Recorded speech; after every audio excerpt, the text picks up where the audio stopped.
Hey, welcome to chapter one. We called this one Get Your Fish. Now, before we get into the chapter, I want you to know I'm going to be looking to my left and my right quite often. Why? Because I've got 4 screens open with notes of things that I want to make sure that I'm giving to you guys.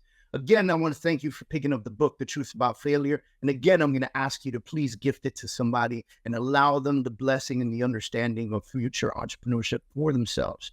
Now, I'm a big believer, and I do this with all my coaching clients. I let them know right up front, if you coach with me, do not expect that our first couple coaching sessions are going to be about technique.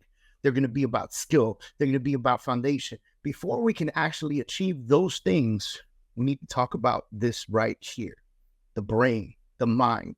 We need to talk about how powerful the brain is over the body and over what happens to the exterior, the interior, and then what happens, how does that interior affect the things that are happening outside of you? And so if you want to build big business, you got to be in the right mindset. And that right mindset says, I can, I will, and I can, and I will, and I will do, and I will make it happen. And in Get Your Fish, we're going to talk about a few things so there's no misunderstandings. First things first, let's talk about the content about failing forward. You know, I wrote this book initially because I kept hearing so many motivational speakers out there talk about failing forward. And I kept asking myself, what does that even mean? And so people would justify it by coming to me and saying, hey, Dave, this is what it means. This is how we're going to justify it. We're going to justify it by saying that, listen, everybody's going to face certain failures in their business, in their life. It could be divorce. It could be a failed company. It could be you got robbed. It could be so many different things. I had a hacker go into my Facebook once and steal $5,000 out of my account running their own ads. Yes, it happens. You're going to have those hiccups, and it couldn't have happened at the worst time. Because we had just spent so much money on marketing. That $5,000 wasn't to be touched. Gone. Out the window. Now, did I get it back? Yeah, but it's Facebook, and it took freaking weeks to get it back. And believe it or not, to the day, 3-4 months later, I still didn't have my account available. I had to start a new ads account, which completely sucked.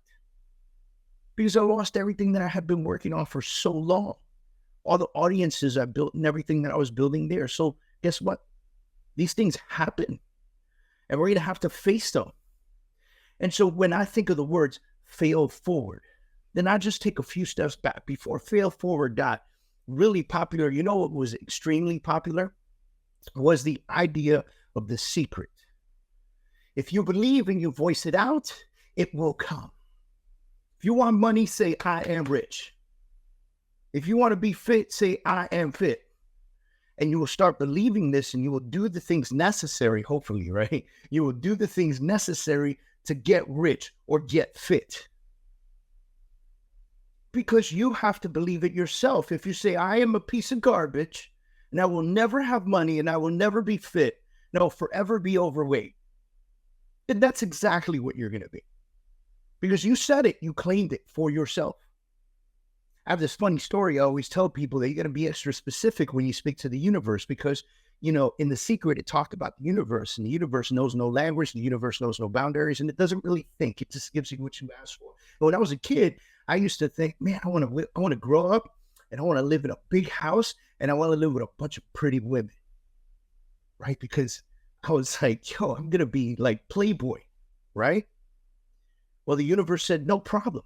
I got you. I'm going to give you everything you want, desire. It's all yours, David. Here you go.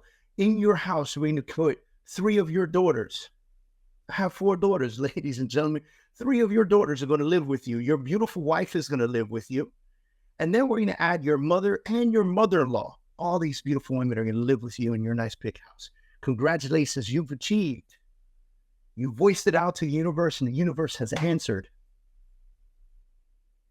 And I know it's a little bit of a funny story. It wasn't exactly what I was thinking when I was, 9, 10 years old, 11 years old, 12, 13, moving into puberty, right? That wasn't what I was thinking.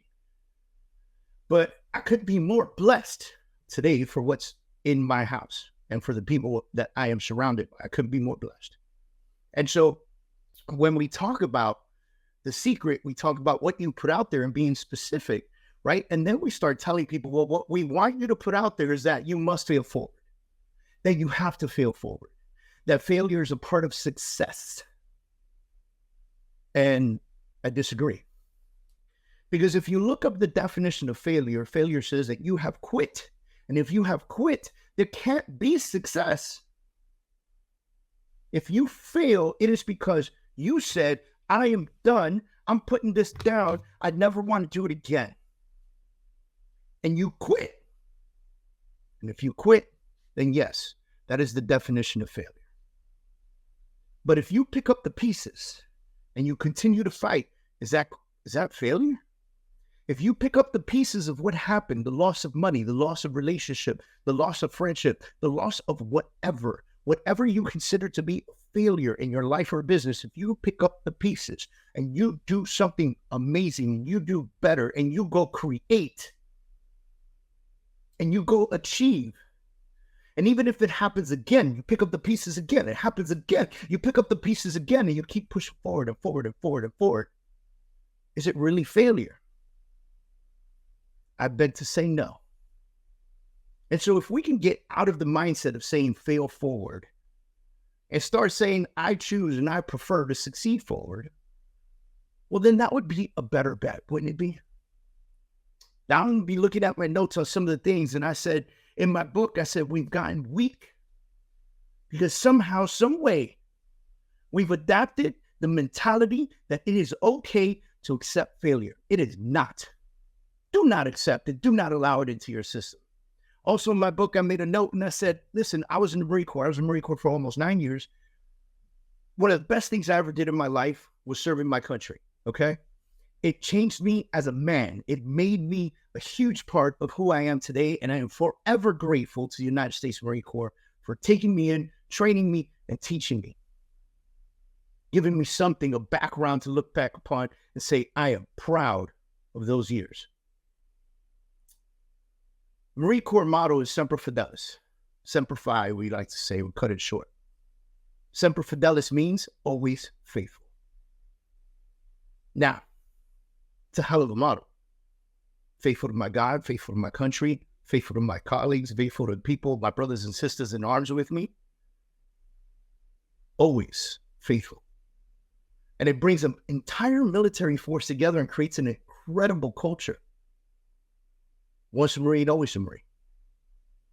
You see another Marine across, you love him. You never met him, you love him. That is your brother. But I always ask people, if the Marine Corps motto was fail forward, however you would say that in Latin, right? Fail forward. How safe would you feel? Don't feel so safe anymore, does it?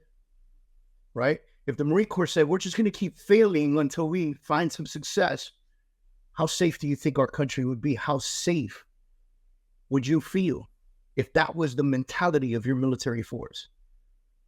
Now, most of you in your right mind are thinking, that's so safe. So if that's the case, why would you subscribe to failing forward? It's BS. Throw that crap away. Succeed forward. I want to succeed forward. I want to win every single day.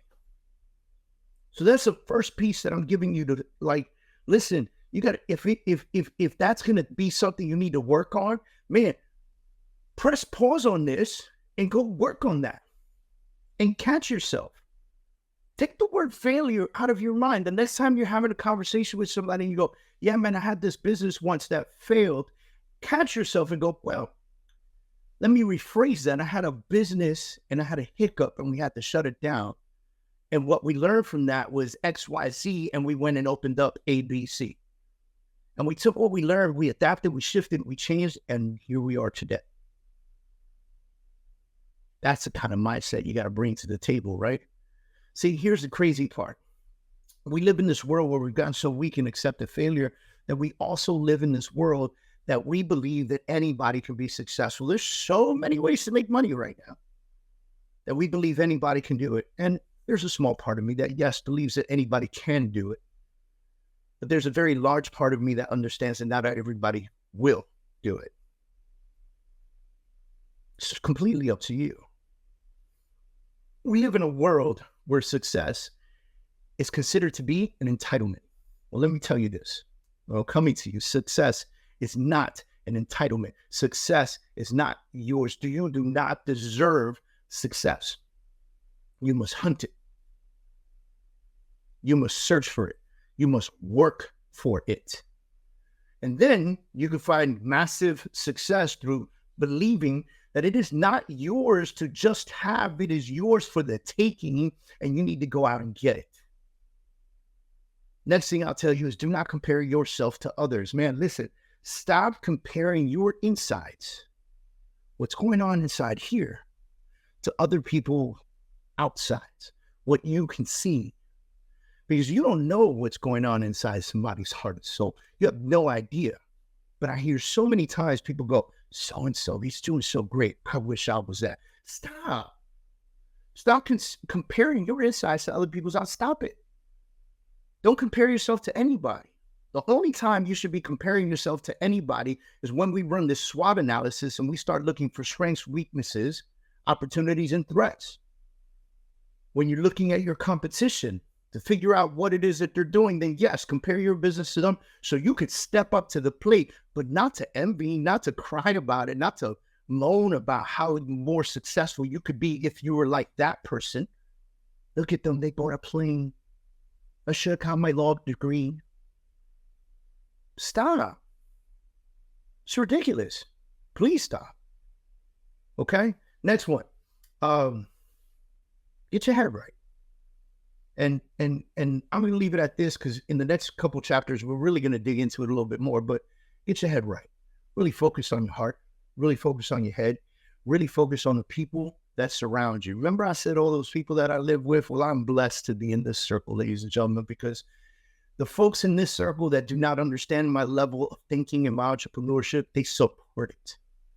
Some of them think I'm freaking lunatic, but they support what I do every single day.